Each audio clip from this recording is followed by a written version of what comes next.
Which of the following is a quantitative research method? അപ്പൊ quantitative research method തന്നിരിക്കുന്നതിൽ ഏതാണ്? Case study, ethnography, survey, phenomenology. ഏതായിരിക്കും? Survey ആണ് quantitative research method. ബാക്കിയെല്ലാം വരുന്നത് ക്വാളിറ്റേറ്റീവ് ആണ്. സർവേ ആണ് ക്വാണ്ടിറ്റേറ്റീവ് റിസർച്ച് മെത്തേഡ്. നമുക്ക് ജസ്റ്റ് ഇതിന്റെ ഒരു ഇത് നോക്കാം. ക്വാണ്ടിറ്റേറ്റീവ് റിസർച്ച് എന്ന് പറഞ്ഞാൽ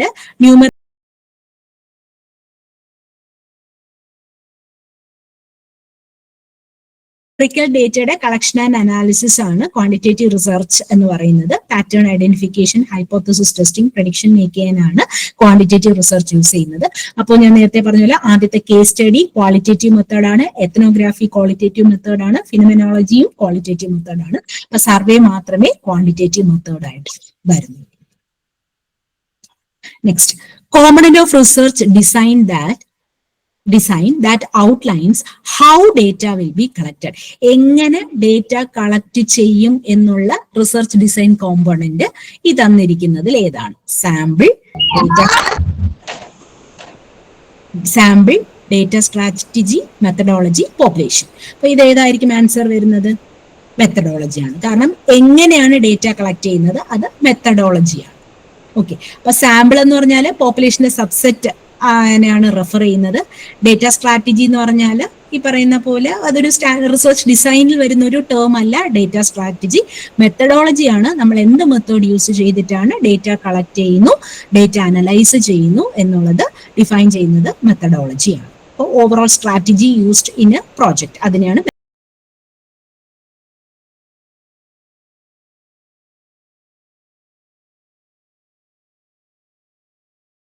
മെത്തഡോളജി എന്ന് പറയുന്നത്. പോപ്പുലേഷൻ എന്ന് പറഞ്ഞാൽ എന്താണ്? ഒരു ഗ്രൂപ്പ് ഓഫ് അല്ലെങ്കിൽ ആ ഒരു എൻ്റെ ഗ്രൂപ്പ്, അതിനെയാണ് പോപ്പുലേഷൻ എന്ന് പറയുന്നത്. നെക്സ്റ്റ്, എംബ്രിക്കൽ ഇൻ റിസർച്ച് എന്തിനായിരിക്കും റെഫർ ചെയ്യുന്നത്? Theoretical concepts, subjective observation, based on experience or observation, logical assumptions. എംബ്രിക്കൽ അത് നമ്മൾ കഴിഞ്ഞ ക്ലാസ്സിൽ നോക്കിയായിരുന്നു. എംബ്രിക്കൽ എന്ന് പറയുമ്പോഴത്തേക്കും it is based on experience or observation. Based on experience or observation. അപ്പോൾ എംബ്രിക്കൽ എന്ന് പറഞ്ഞാൽ knowledge or data that is gain through direct അല്ലെങ്കിൽ ഇൻഡയറക്റ്റ് ഒബ്സർവേഷൻ അല്ലെങ്കിൽ എക്സ്പീരിയൻസ്. അപ്പൊ തിയറിയോ ലോജിക്കോ ഒന്നുമല്ല നമ്മൾ അവിടെ യൂസ് ചെയ്യുന്നത്. അപ്പൊ ആദ്യത്തെ ഓപ്ഷൻ തിയറട്ടിക്കൽ കോൺസെപ്റ്റ്സ് ആണ്. അപ്പൊ ജസ്റ്റ് അബ്സ്ട്രാക്ട് ആയിട്ടുള്ള കുറച്ച് ഐഡിയാസ് മാത്രമേ അവിടെ വരുന്നുള്ളൂ, ഒബ്സർവേഷൻ ഒന്നുമില്ല. സബ്ജക്റ്റീവ് ഒബ്സർവേഷൻ ഈ പറയുന്ന പോലെ അത് ഒബ്ജക്റ്റീവും മെഷറബിളും ആണ്. അപ്പൊ മൂന്നാമത്തത് എക്സ്പീരിയൻസ് ഓർ ഒബ്സർവേഷൻ. അപ്പൊ എംബ്രിക്കൽ എന്ന് പറഞ്ഞാൽ it is based on experience or observation. അപ്പൊ ലോജിക്കൽ അസംഷൻസ് എന്ന് പറഞ്ഞാൽ ഇതും അവിടെയും ഈ പറയുന്ന പോലെ ഒബ്സർവേഷൻ ഒന്നും വേണ്ടി വരുന്നില്ല. Research that aims to describe the characteristics of a population. ഒരു പോപ്പുലേഷന്റെ ക്യാരക്ടറിസ്റ്റിക്സ് എയിം ചെയ്യുന്ന അല്ലെങ്കിൽ ഡിസ്ക്രൈബ് ചെയ്യുന്ന റിസർച്ച് ഏതായിരിക്കും? Experimental, exploratory, descriptive, fundamental. ഇപ്പൊ ക്വസ്റ്റ്യനിൽ നിന്ന് തന്നെ നമുക്കിത് ആൻസർ കണ്ടെത്താൻ പറ്റും. Research that aims to describe the characteristics. അപ്പോൾ ഏതായിരിക്കും? Descriptive research. ഡിസ്ക്രിപ്റ്റീവ് റിസർച്ച് ആണ് പോപ്പുലേഷന്റെ ക്യാരക്ടറിസ്റ്റിക്സിനെ ഡിസ്ക്രൈബ് ചെയ്യുന്ന രീതിയിൽ വരുന്ന റിസർച്ച്. അപ്പോൾ descriptive research it is design to systematically describe the characteristics of a population, situation, phenomena or anything. അപ്പോൾ ഇവിടെ എന്താണ് എന്നുള്ളതിന് മാത്രമായിരിക്കും അത് ഫോക്കസ് ചെയ്യുന്നത്. ഇപ്പൊ എക്സ്പെരിമെന്റൽ റിസർച്ചിൽ ഹൈപ്പോത്തസിസ് ടെസ്റ്റിംഗ്, മറ്റേ റിലേഷൻഷിപ്പ് ബിറ്റ്വീൻ വേരിയബിൾസ് ഒക്കെ വരുള്ളൂ. എക്സ്പ്ലോറേറ്ററി റിസർച്ചിൽ പറയുന്ന പോലെ ഒരു പ്രോബ്ലം സിറ്റുവേഷൻ നമ്മൾ എക്സ്പ്ലോർ ചെയ്യുന്നു. ഫണ്ടമെന്റൽ റിസർച്ച് ബേസിക് റിസർച്ച് ആണ്. അപ്പൊ അവിടെയും നമ്മൾ ഈ പറയുന്ന പോലെ തിയറട്ടിക്കൽ നോളജ് ആയിരിക്കും കൂടുതലായിട്ട് യൂസ് ചെയ്യുന്നത്. അപ്പൊ ഡിസ്ക്രിപ്ഷൻ വരുന്നത് ഡിസ്ക്രിപ്റ്റീവ് റിസർച്ചിലാണ്. അടുത്ത, what is the primary goal of research in any field? എന്തായിരിക്കും? ഓപ്ഷൻ തന്നിരിക്കുന്നത് to verify facts, to find solution to problem, to develop new theory, all of the above. Research നമ്മൾ എന്തിനാ ചെയ്യുന്നത്? ഫാക്ട്സ് വെരിഫിക്കേഷനും പ്രോബ്ലത്തിന് സൊല്യൂഷൻ കണ്ടെത്താനും പുതിയ theory develop ചെയ്യാനും ഒക്കെ നമ്മൾ യൂസ് ചെയ്യുന്ന ഒരു ടൂളാണ് റിസർച്ച് എന്ന് പറയുന്നത്. അപ്പോൾ ഇതിന്റെ ആൻസർ എന്തായിരിക്കും? All of the above. Next, which of the following is an example of primary data? Primary data എന്ന് പറഞ്ഞാൽ എന്താണ്? ഫസ്റ്റ് ഹാൻഡ് ഡേറ്റ, നമ്മൾ കളക്ട് ചെയ്യുന്ന ഡേറ്റ, അതിനെയാണ് പ്രൈമറി ഡേറ്റ എന്ന് പറയുന്നത്. അപ്പൊ തന്നിരിക്കുന്നതിൽ പ്രൈമറി ഡേറ്റ ഏതാണ്? Government report, news paper article, survey response, text book. Government reports already available ആയിട്ടുള്ളതാണ്. ന്യൂസ് പേപ്പർ ആർട്ടിക്കിൾസ് ആരോഗ്യോ എഴുതി വെച്ചിട്ടുള്ള ആർട്ടിക്കിൾസ് ആണ് ന്യൂസ് പേപ്പർ ആർട്ടിക്കിൾസ്. ടെക്സ്റ്റ് ബുക്സും ഈ പറയുന്ന പോലെ വേറെ ആരോഗ്യോ ചെയ്തിട്ടുള്ളതാണ്. അപ്പൊ പ്രൈമറി ഡേറ്റ എന്ന് പറഞ്ഞാൽ ഫ്രഷ് ഡേറ്റയാണ്, ഫസ്റ്റ് ഹാൻഡ് ഡേറ്റയാണ്. അപ്പോൾ ഇതിന്റെ ആൻസർ എന്തായിരിക്കും? സർവേ റെസ്പോൺസസ് ആയിരിക്കും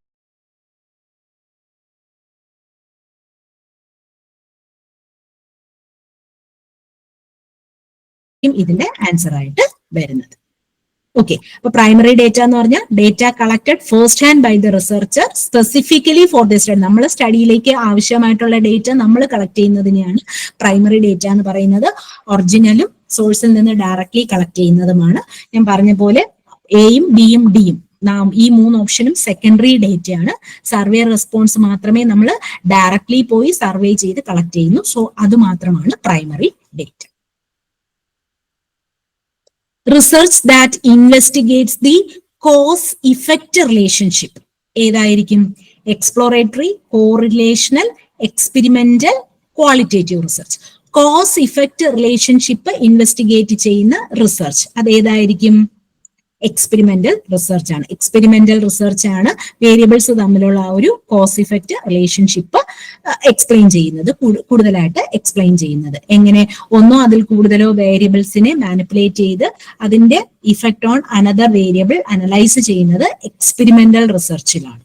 എക്സ്പ്ലോറേറ്ററി റിസർച്ച് എന്ന് പറഞ്ഞാൽ പ്രിലിമിനറി റിസർച്ച് എന്നാ പറയുന്നത്. ഒരു പ്രോബ്ലം സിറ്റുവേഷൻ എക്സ്പ്ലോർ ചെയ്യുന്നു. കോറിലേഷണൽ റിസർച്ച് എന്ന് പറഞ്ഞാൽ വേരിയബിൾ തമ്മിലുള്ള റിലേഷൻഷിപ്പ് മാത്രമേ എക്സാമിൻ ചെയ്യുന്നുള്ളൂ, അതിന്റെ കോസ് ഒന്നും നോക്കുന്നില്ല. ക്വാളിറ്റേറ്റീവ് റിസർച്ച് എന്ന് പറഞ്ഞാൽ എക്സ്പീരിയൻസസ് മാത്രമേ നോക്കുന്നുള്ളൂ. എഗെയിൻ കോസ് ഇഫക്റ്റ് റിലേഷൻഷിപ്പ് അവിടെ നോക്കുന്നില്ല. എക്സ്പെരിമെന്റൽ റിസർച്ചിലാണ് കോസൽ റിലേഷൻഷിപ്സ് കൂടുതലായിട്ട് ചെക്ക് ചെയ്യുന്നത്. Next, which of the following is A probability sampling? നമ്മൾ സാമ്പിളിംഗ് 2 രീതിയിൽ പറഞ്ഞിട്ടുണ്ടായിരുന്നു, പ്രോബബിലിറ്റി സാമ്പിളിങ്ങും നോൺ പ്രോബബിലിറ്റി സാമ്പിളിങ്ങും. ഈ തന്നിരിക്കുന്നതിൽ ഏതാണ് പ്രോബബിലിറ്റി സാമ്പിളിംഗ്? കൺവീനിയൻസ് സാമ്പിളിംഗ്, കോട്ട sampling, purposive sampling, simple random sampling. അപ്പൊ ഇതിൽ പ്രോബബിലിറ്റി സാമ്പിളിംഗ് ഏതായിരിക്കും? കൺവീനിയൻസ് സാമ്പിളിംഗ്, കോട്ട സാമ്പിളിംഗ്, പർപ്പസീവ് സാമ്പിളിംഗ്. ഇത് 3ഉം ഏതിലാ വരുന്നത്? ആദ്യത്തെ 3 ഓപ്ഷൻസും വരുന്നത് നോൺ പ്രോബബിലിറ്റി സാമ്പിളിംഗ് ആണ്. അപ്പോ പ്രോബബിലിറ്റി സാമ്പിളിംഗ് മെത്തേഡ് എന്ന് പറയുന്നത് സിമ്പിൾ റാൻഡം സാമ്പിളിംഗ്. അപ്പൊ സിമ്പിൾ റാൻഡം സാമ്പിളിംഗ് എന്ന് പറഞ്ഞാൽ ഒരു പോപ്പുലേഷനിലെ ഓരോ എലിമെന്റും സെലക്ട് ചെയ്യാൻ ഈക്വൽ ആൻഡ് ഇൻഡിപെൻഡന്റ് ചാൻസ് ഉണ്ടെങ്കിൽ അതിനെയാണ് സിമ്പിൾ റാൻഡം സാമ്പിളിംഗ് എന്ന് പറയുന്നത്. അപ്പം റാൻഡം ആയിട്ട് ചൂസ് ചെയ്യുന്നത് കൊണ്ടാണ് അതിനെ റാൻഡം സാമ്പിളിംഗ് എന്ന് പറയുന്നത്. ഓക്കെ, ഇപ്പൊ കൺവീനിയന്റ് സാമ്പിളിംഗ് എന്ന് പറഞ്ഞാൽ നോൺ പ്രോബബിലിറ്റി സാമ്പിളിംഗ് ആണ്. കൺവീനിയന്റ് ആയിട്ട് അവൈലബിൾ ആയ സാമ്പിളിനെ സെലക്ട് ചെയ്യുക, അതിനെയാണ് കൺവീനിയന്റ് സാമ്പിളിംഗ് എന്ന് പറയുന്നത്. പിന്നെ കോട്ട സാമ്പിളിംഗ്, അതും നോൺ പ്രോബബിലിറ്റി ആണ്. അപ്പോ പ്രീഡിഫൈൻ കോട്ട ഫിൽ ചെയ്യുന്ന രീതിയിൽ വരുന്നതാണ് കോട്ട സാമ്പിളിംഗ്. പർപ്പസീവ് സാമ്പിളിംഗും നോൺ പ്രോബബിലിറ്റി സാമ്പിളിംഗ് ആണ്. സ്പെസിഫിക് ആയിട്ടുള്ള ക്യാരക്ടറിസ്റ്റിക്സ് ഉള്ള ഇൻഡിവിജ്വൽസിനെ സെലക്ട് ചെയ്ത് സാമ്പിൾസ് ആക്കി എടുക്കുന്നതാണ് purposive sampling. Simple random sampling ആണ് പ്രോബബിലിറ്റി സാമ്പിളിംഗിന്റെ type. Next, which of the following is a non probability sampling method? Again നേരത്തെ പറഞ്ഞതിൽ നിന്ന് വേറെ പേരുകളാണ് ഇവിടെ ഉള്ളത്. Systematic sampling, cluster sampling, judgmental sampling, stratified sampling. അപ്പോൾ സിസ്റ്റമാറ്റിക് സാമ്പിളിംഗ് എന്ന് പറയുന്നത് എന്താണ്? ഫിക്സഡ് ഇന്റർവെൽ മെത്തേഡ് ആണ്. സിസ്റ്റമാറ്റിക് സാമ്പിളിംഗ് പ്രോബബിലിറ്റി സാമ്പിളിംഗിലാണ് വരുന്നത്. പിന്നെ വരുന്നത് ക്ലസ്റ്റർ സാമ്പിളിംഗ്, ക്ലസ്റ്റർ സാമ്പിളിംഗും പ്രോബബിലിറ്റി സാമ്പിളിംഗിലാണ് വരുന്നത്. നെക്സ്റ്റ് ജഡ്ജ്മെന്റൽ സാമ്പിളിംഗ്, പിന്നെ വരുന്നത് സ്ട്രാറ്റിഫൈഡ് സാമ്പിളിംഗ്. അപ്പം ഇതില് actually non probability sampling method ഏതാണ്? ജഡ്ജ്മെന്റൽ സാമ്പിളിംഗ് ആണ് നോൺ പ്രോബബിലിറ്റി സാമ്പിളിംഗ് മെത്തേഡ്. ബാക്കി എയും ബിയും സിയും സിസ്റ്റമാറ്റിക്, ക്ലസ്റ്ററും സ്ട്രാറ്റിഫൈഡും പ്രോബബിലിറ്റി സാമ്പിളിംഗ് മെത്തേഡിലാണ് വരുന്നത്. ഇനി which type of sampling introduces least bias? Least bias വരുന്ന സാമ്പിളിംഗ് മെത്തേഡ് ഏതാണ്? Convenient sampling, simple random sampling, കോട്ട sampling, judgmental sampling. Least bias എന്ന് വെച്ചാൽ വലുതായിട്ട് ബയാസ് വരാത്ത രീതിയിലുള്ള സാമ്പിളിംഗ് മെത്തേഡ് ഏതാണ്? ഏതായിരിക്കും? കൺവീനിയൻസ് ആണോ, സിമ്പിൾ റാൻഡം ആണോ, കോട്ടയാണോ, ജഡ്ജ്മെന്റൽ ആണോ? അപ്പം ഇതിൽ ആൻസർ വരുന്നത് സിമ്പിൾ റാൻഡം സാമ്പിളിംഗ് ആണ്. സിമ്പിൾ റാൻഡം സാമ്പിളിംഗ് നമ്മൾ റാൻഡം ആയിട്ടല്ലേ സെലക്ട് ചെയ്യുന്നത്. അപ്പൊ കമ്പാരിറ്റീവ്ലി ബാക്കി മെത്തേഡ്സിനെ കമ്പയർ ചെയ്യുമ്പോഴത്തേക്കും ബയാസ് കുറവായിട്ട് വരുന്നത് സിമ്പിൾ